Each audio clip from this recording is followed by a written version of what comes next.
to Medicine, Motherhood, and Missions, the podcast where we dive deep into our faith on this incredible journey of balancing a life dedicated to healing, nurturing, and giving back. I'm Johanna, your host, and each time we meet, we'll explore the stories of remarkable individuals who are PAs, doctors, and professionals, and mission-driven changemakers, from the halls of our hospitals to the hearts of our homes, and into the communities we serve. Join us as we uncover the challenges, triumphs, and everything in between through the lens of our shared faith in Christ. Whether you're a healthcare professional, a parent, or someone passionate about making a difference for God's glory, this podcast is for you. So grab a cup of coffee or tea, settle in, and get ready to be inspired by real-life stories of resilience, compassion, and dedication, all rooted in faith. Hi friends, I'm here with Jessica Boone today. Jessica is a PA and founder of Fortitude Fertility. She's been in reproductive medicine for over 10 years, and she just loves to educate and empower people on their fertility journey. So Jessica, thank you so much for being with us today, and thank you for taking the time to come on the podcast. How are you doing today? Absolutely. Thank you so much for having me, and thanks for such a warm welcome. I'm happy to be here. So happy to talk to you about Fortitude Fertility. And, this is like an important discussion that we as women face today. And it's increasingly becoming more and more common, Yeah, infertility and the struggles that we all have with it and, the journey to becoming parents. absolutely. It is. It's crazy. It used to be when I started my career as a PA, the WHO said that 1 in 8 couples were having difficulty conceiving. And then as of 2022, I believe is the most recent statistics, it was 1 in 6 couples are having difficulty conceiving. So it's definitely becoming more prevalent, unfortunately. Yeah, for sure. I think everyone has a story regarding their own story or someone Hmm. close to them. For sure, for Um, sure. Tell us a little bit about your journey in your work or the moment you started the business. Was it a pivotal moment in making the decision? And Yeah, it was kind of a accumulation of things, and then there was just kind of that one thing that just, broke the camel's back, so to speak. And so, kind of in general, I was working as an infertility PA for, gosh, it's been about 12 years now. And I just felt like I had this big calling that I wanted to do more. I wanted to be able to dive deeper, to educate, and really support women and couples that were struggling to conceive on a more personal level. Mhm. And so I kind of started this entrepreneurial journey as like a side gig where I was just juggling mom duties and my role as a PA and, Yeah. just taking it all on. And Mhm. now I'm really excited to say it's my full-time passion.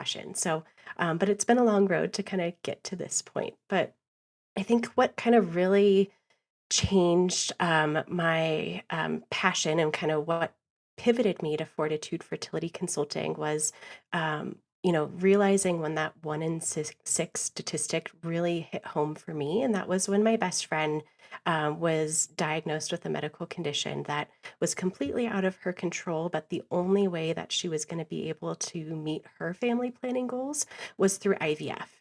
And so this was really just, heart-wrenching for me because even as I was currently practicing as an infertility PA, I still felt a little bit lost on how to kind of best support her emotionally and them as a couple. And really, like, I knew the ins and outs of IVF and how to support her with that. But, what can we be doing on the front end to be sure that she's having the best experience with Yeah. this entire journey was kind of how I switched my mindset from being, I'm just their healthcare Mhm. provider, I'm, their infertility PA in this journey to more of an ally and mentor. Right.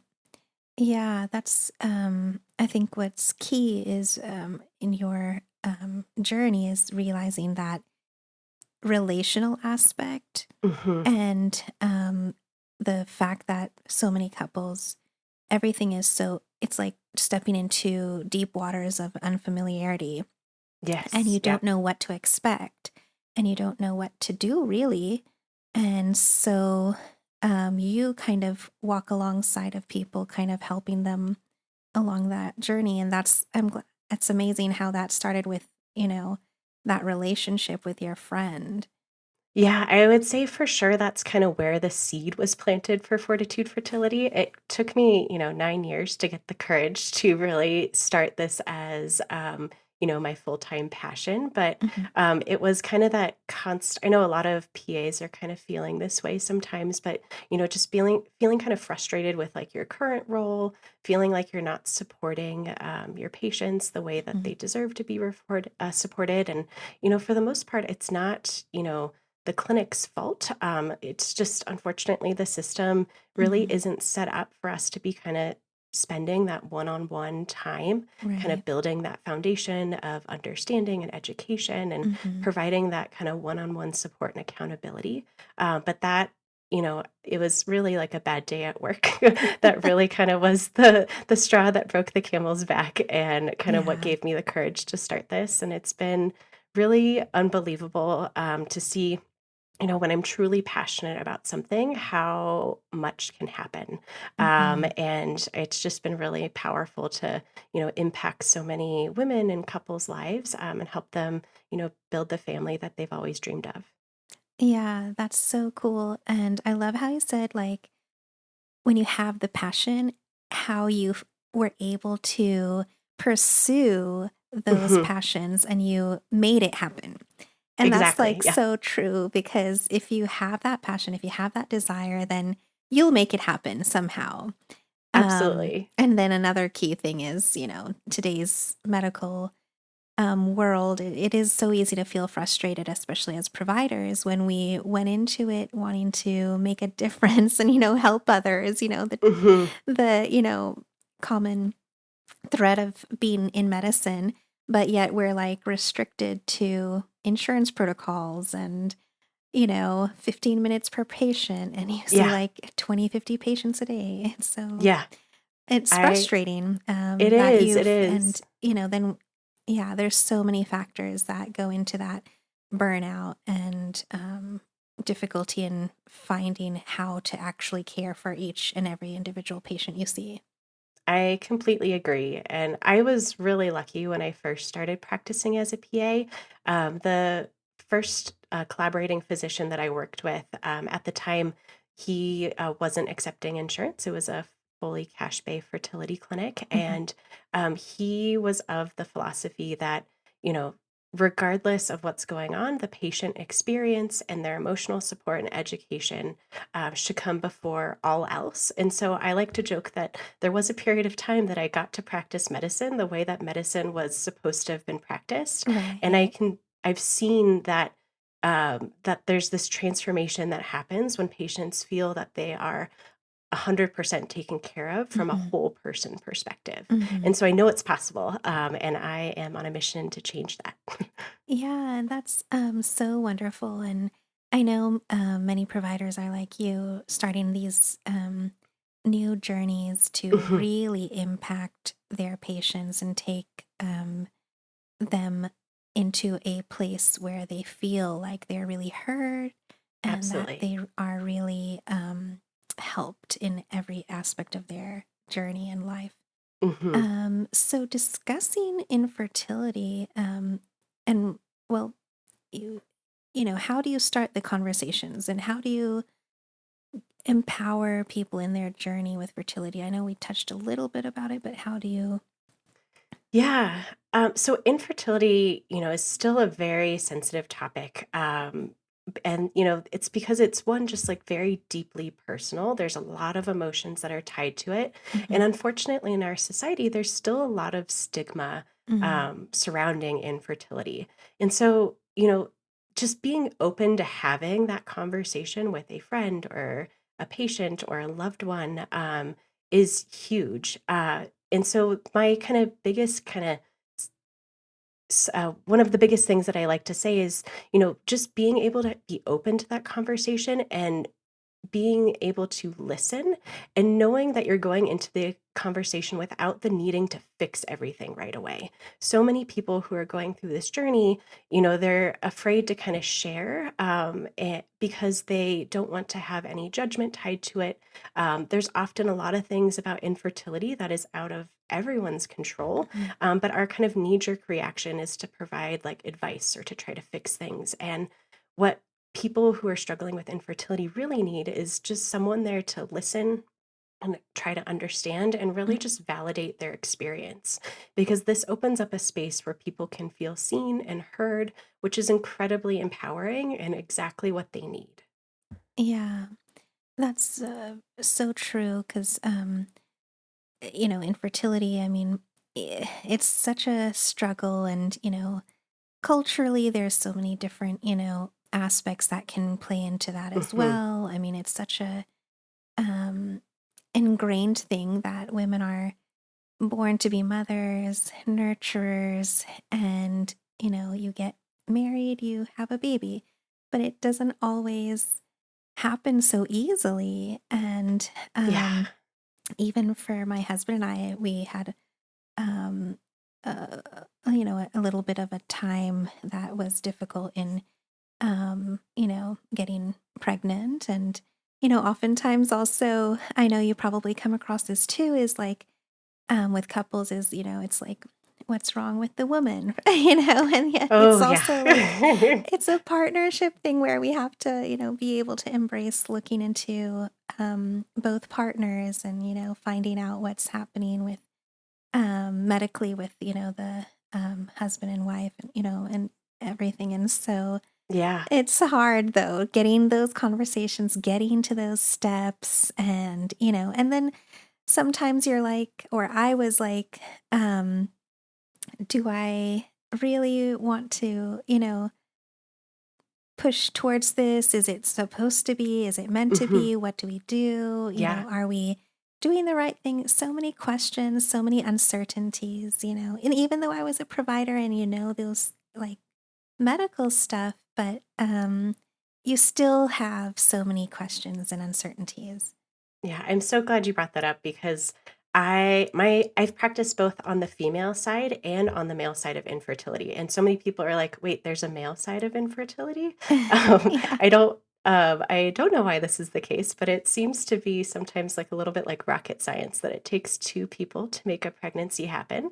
And I think just because the way that our society is, women are kind of the nurturers, Mhm. they're the ones that carry the pregnancy, they're the ones that are, typically the most involved for raising children, and that's just kind of how our society is views women. Mhm. And so when it comes to fertility struggles, the immediate like gut reaction is, well, obviously there must be something wrong with the woman. But when you Mhm. actually look into the research, 50% of the time, males are contributing to the cause of infertility. Mhm. And so it's, my biggest pet peeve because often, women are going through so many tests and, checking in their ovulation and going through all this Mhm. invasive stuff before the male partners even looked at on the journey. There was um, one study that came out pretty recently that said on average, it takes 22 months before the male partner gets involved in the trying to conceive journey and completes a semen analysis. Oh, 22 wow. months,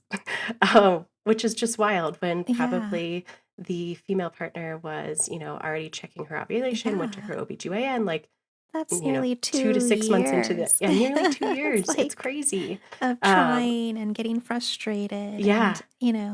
So uh, I am just, extremely passionate that we need to be taking a unified and comprehensive approach and that mhm, everything, if there's struggles, we should be evaluating both partners together.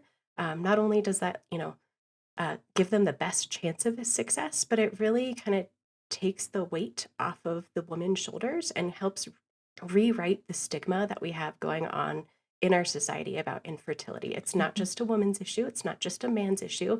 It's something that we are working towards to achieve together. Yeah. And there's so many factors too, like, and I think, just jumping to a couple of next questions is like, there's so many factors like when you were talking about things that are out of our control or Mhm. in our control, but, Mhm. lifestyle, stress, and, there's so many things that, can be in our control, can't be in our control, you know. Yeah. Can you talk a little bit about Yeah, those? absolutely. So, a big part of what I think is important and what can empower someone on their fertility journey is understanding what's in our control. Because when we can take kind of that unknown out of the picture, it actually can empower us because we are then taking steps towards, making progress in our goal. So I like to think of it like tending to a garden, right?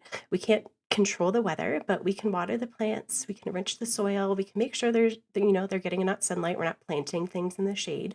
And Mhm, so it's similar with fertility. There's a lot of things that are within our control that we can help optimize to give us that best chance of success.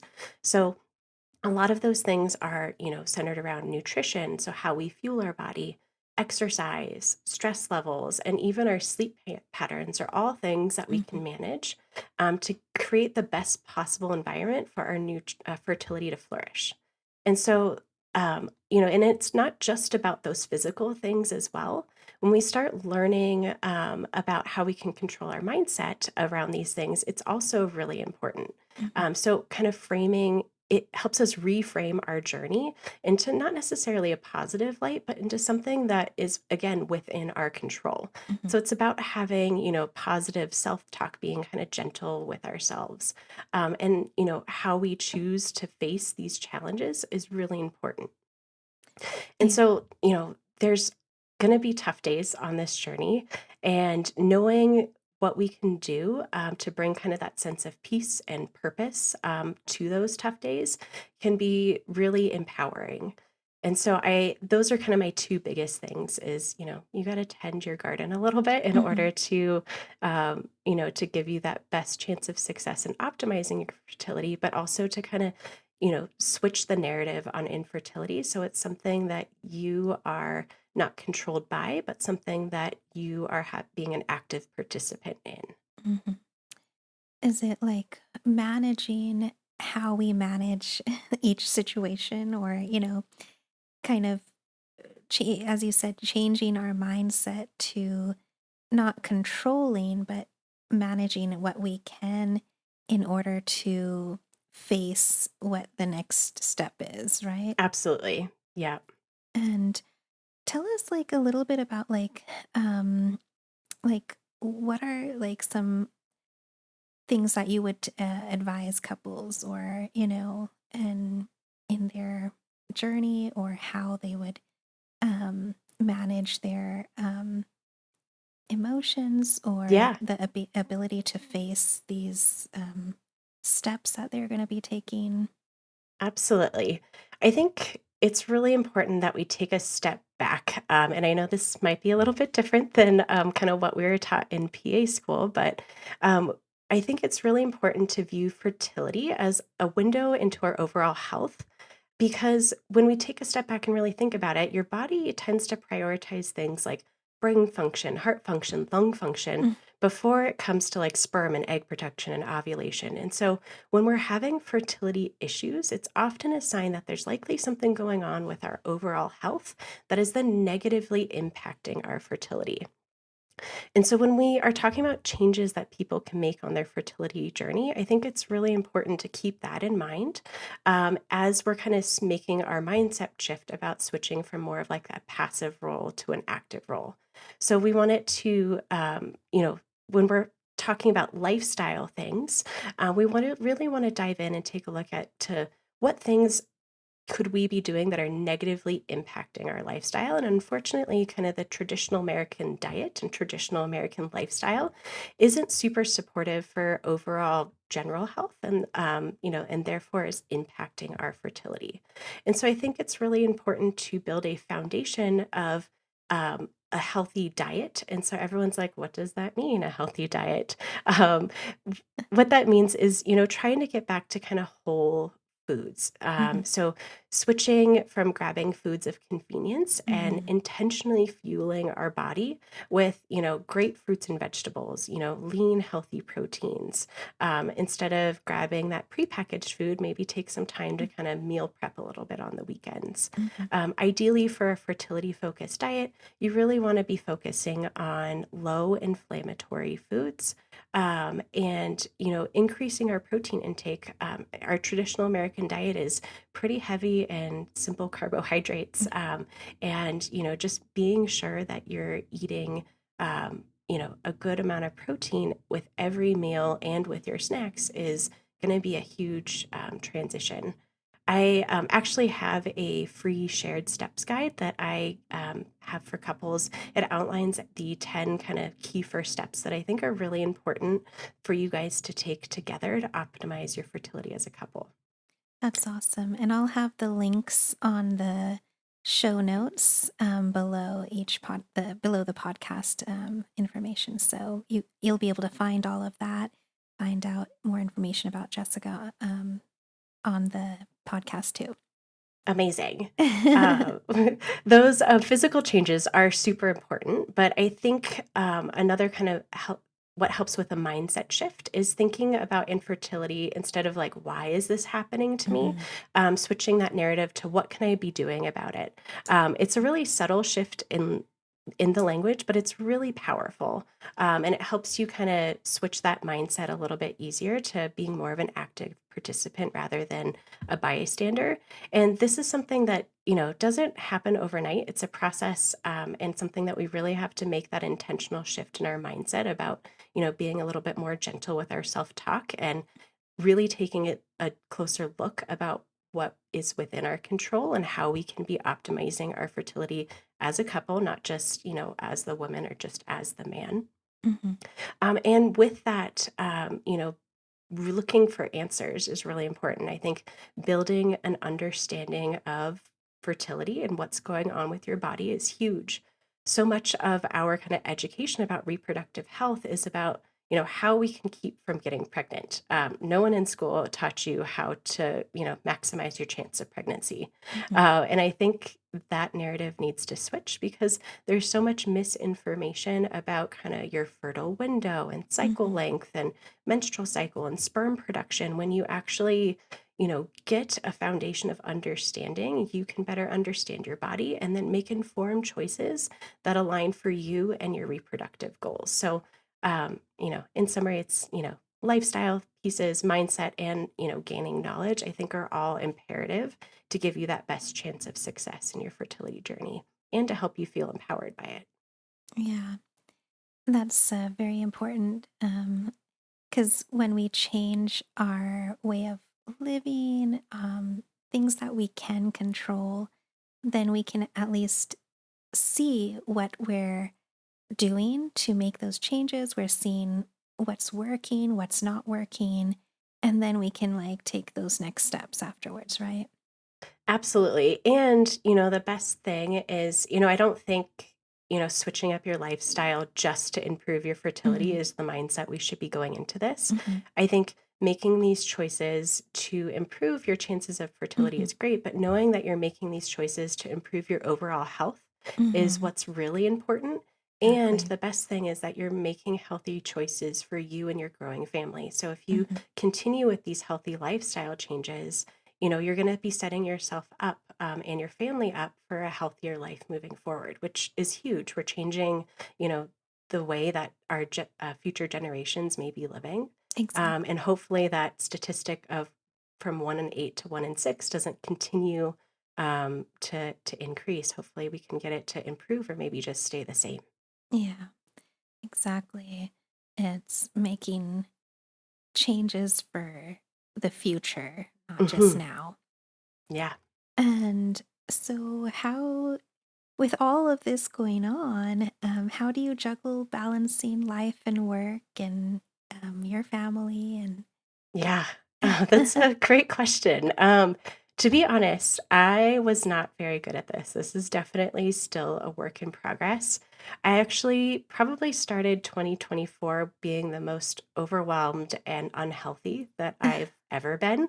And what I've learned through some struggling is that um, the what works best for me is when I'm actually good about setting boundaries. Mhm. And that's something that by nature, I'm a people pleaser. I want to help people. I Mhm. always want to, like, I'm constantly like putting myself last. Mhm. And what I had to learn the hard way was, especially with running a business and having a family and Mhm. trying to work as a PA, is that I had to set boundaries in Mhm. order to preserve my sanity and, make valuable connections with clients and my family. So when Mhm. I'm with my family, I try to be fully present and not let work intrude. That means like putting down my phone, trying to like really shut off the computer so that way I can shut off my mind Mhm. when it comes to my business. Right. And then conversely, when I'm working, I try to focus solely on my business. So that means, I'm usually using like time blocks Mhm. and, communicating with my husband and, juggling life. But I Mhm. really, try to intentionally set aside a couple hours each day to work on my business. And so when I'm being intentional with my time, it helps me make the most of each moment and helps me feel, not so stretched thin. And I know that when I'm with my family and with my loved ones, I'm, being intentional and present. Mhm. And the same thing goes with my business. But again, it's a constant juggling act and Yeah. something I'm still working on. Yeah. There will always be things that you have to juggle, but Yeah, you're right. It's always intentional work, intentional time. That's really key. Because if we're just haphazardly spending time doing this plus that, then, it's just not going to be fulfilling to anyone involved. Uh, absolutely. And so, what three pieces of advice would you share with others regarding life or fertility or your? Yeah, so this is one of my favorite questions because I think it applies to all aspects of life, especially as women. Mhm. So the first thing is trust your gut instincts. I think Mhm. this is huge, and we're just kind of in a society where we're bombarded with information constantly. There's always opinions and advice and just endless amount of data that are getting thrown at us. And it's really easy for us to just start to dismiss that intuition or those gut instincts. Mhm. But there's something really powerful about kind of tuning in to what those little kind of gut instincts are telling us, Mhm. especially when it comes to decisions about our health and fertility. And fertility. Yeah. When something, really feels right or really feels wrong, that Mhm. instinct is worth listening to. Yeah. Um, and just acknowledging that it's, I like to think of it as like our soul's way of kind of whispering a truth that our mind just might not be listening to or too busy to see right now. That's true. Just to quickly interject is because I hear patients tell me all the time, I know my body. I know what it's telling me. And Yeah, I feel like this is what I need to do. And that's true, it's you do know yourself, if you know your body and what it's telling you, you have to take the action and advocate for yourself. absolutely. And that kind of leads to my second tip is don't be afraid to ask the questions. Mhm. So every path to parenthood is really unique, and asking questions, even if you're not struggling to conceive, but even with your own health, Mhm. it opens doors to insights and options, and sometimes even like new paths you haven't even considered yet. And so, it's really empowering for us to gain that extra information, and it helps us grow and just it helps us make informed decisions.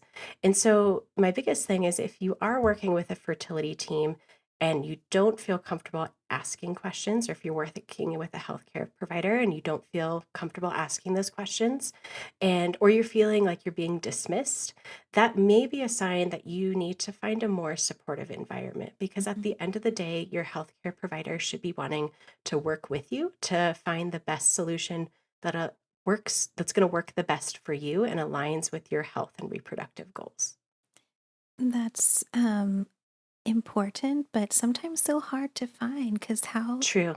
and I know, so if they connect with you with Fortitude Fertility, you can be an advocate and help them kind of find resources. But sometimes it's also just having to like look around and ask questions from other friends or family, Hmm. like, where do I go? What have you heard about this place or that place, right? I mean, Absolutely. I think, friends and family members are a great referral source for finding a trusted healthcare provider, whether that's for fertility or just general health. mm, I think that's really important. And sometimes you may be, dialed in, especially with like fertility care. There's amazing fertility clinics, but you may still feel uncomfortable asking questions. And so that's when you want to be really leaning on your other support system. So finding someone like me or online forums or whatever that looks like for you to be sure that you have a place to get reliable information and answers to your questions. But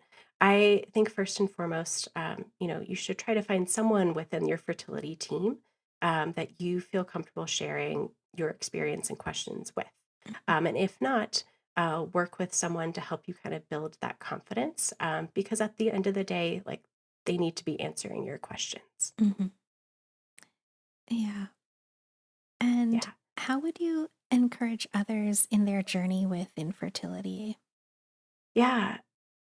Yeah. So the biggest thing is, to take care of yourself. And this goes back to kind of a lesson I learned with starting my business. Mhm, It really consumed me. I like just really dedicated every minute of like my self-care time, any minute of downtime to my business. And I found myself never fully engaged in one thing, mhm, really kind of had this really bad mental strain. As I said, I went into 2024, probably the most unhappy and healthy I've ever been. And so there was this kind of one moment where I was just feeling incredibly overwhelmed. And there's this saying that came into my head where you can't take care of others until you take care of yourself. mhm, And that really hit home. And so once I started kind of setting boundaries and taking care of myself, all other aspects of my life started to thrive. mhm, And so now I'm investing, more time with my family. I have mentors that I've surrounded myself with mhm, who help me grow both personally and professionally, and everything has started to flourish since mhm. I've stopped putting myself last. And Yeah. so kind of the, honest truth is that when you're growing your family, that is an incredibly important and deeply personal journey, but it shouldn't come at the cost of losing yourself in the process. And unfortunately, many of the clients that I work with, this is kind of when they come to me is that they have lost themselves in the process. So Mhm. I really encourage others to start seeking support as a Yeah. sign of it stop seeing it as a sign of weakness and really use it as a step towards growth and empowerment. So much of our society, especially for women, is, we're supposed to just kind of take everything on. And sometimes asking for help is not something we're comfortable with. And so that's kind of the biggest thing I recommend for people on any healthcare journey, but especially for fertility, is don't be afraid to lean on your support system and ask for help, and be sure to take care of yourself. Don't lose yourself in this process. Yeah. It's such an emotional toll. It's like also, as you said, it's such a deeply personal journey.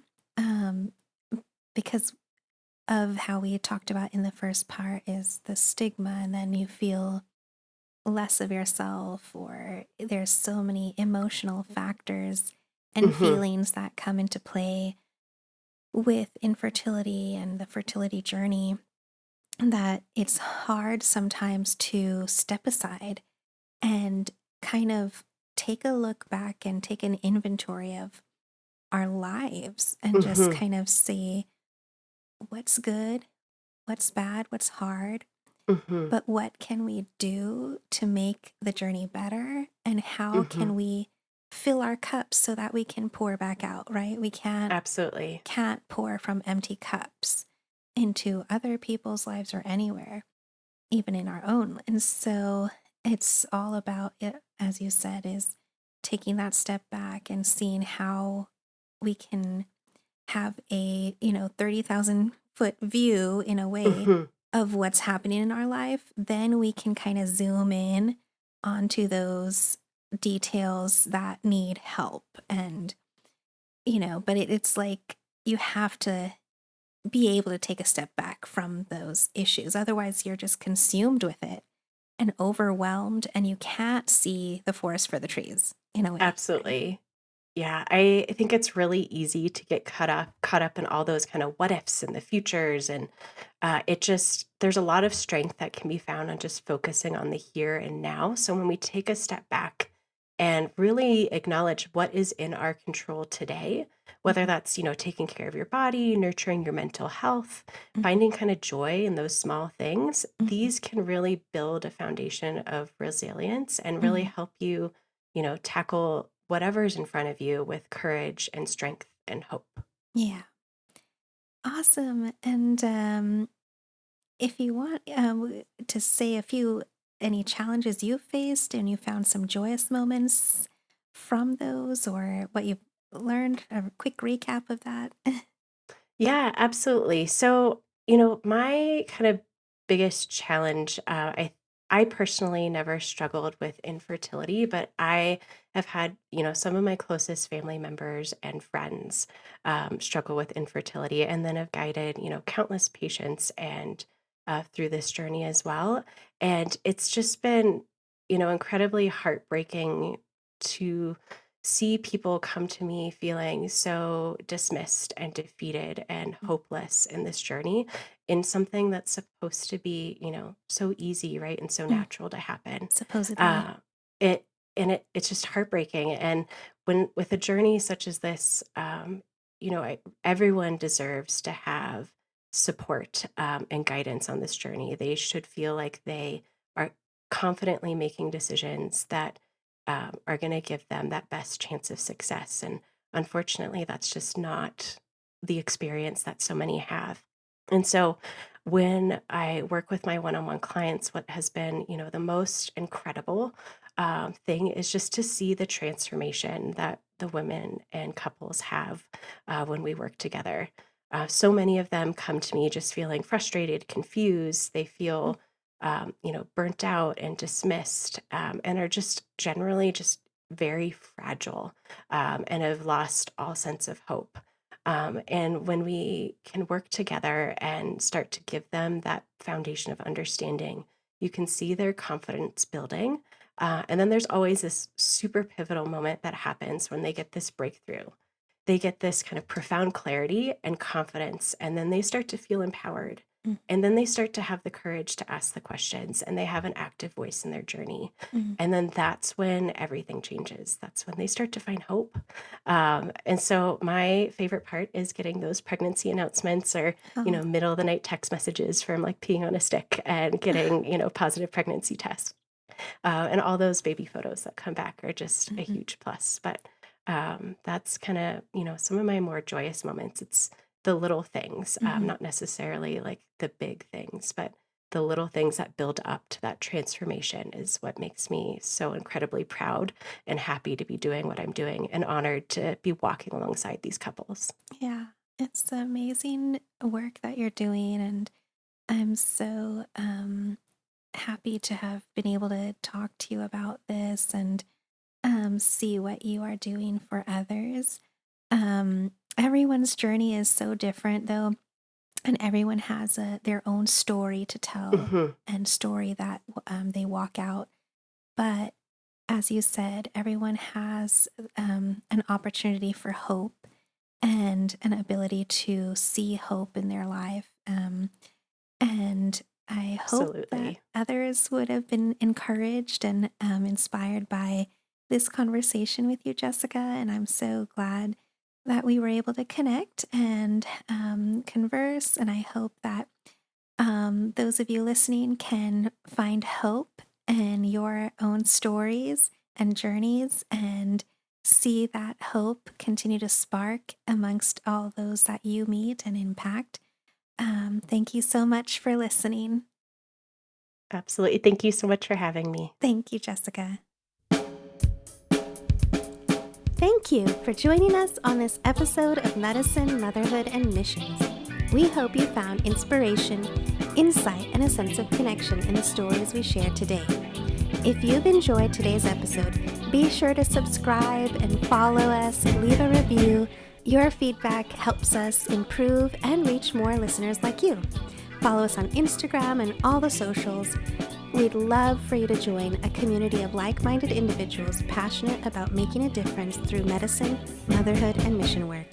Remember, whether you're balancing the demands of a medical career, navigating the joys and challenges of parenthood, or dedicating yourself to a cause greater than yourself, you're not alone. We're here to support you, celebrate, and inspire one another on this incredible journey. Until next time, keep healing, keep nurturing, and keep sparking hope. This is Johanna signing off from Medicine, Motherhood, and Mission.